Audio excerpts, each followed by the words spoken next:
When life gets hard, and I mean really hard. When nothing makes sense. When you feel like you're trying your best but still falling short. When you're smiling in front of others but breaking inside. This is for you. Take a deep breath. Let that pain sit for a second. And now listen closely. Life was never meant to be easy. It was meant to shape you, to stretch you, to challenge everything you thought you could handle, so that you discover everything you're actually capable of. You see, diamonds are made under pressure. Steel is forged in fire. And your story? It's being written in your darkest hours. You may be tired, you may be hurting, but you are not weak. You are becoming. Right now, in this moment, you are growing. The pain you're feeling, it's not here to destroy you. It's here to build you.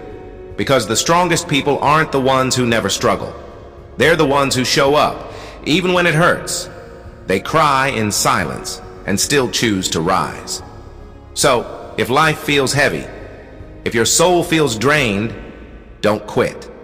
Rest, breathe, then get back up. Because the version of you that comes after this storm, that version is unstoppable. That version is focused. That version is powerful beyond belief. So keep going. Not because it's easy, but because you're worth it. And one day soon, you'll look back and realize this moment, right here, right now, was the beginning of your comeback. Keep going.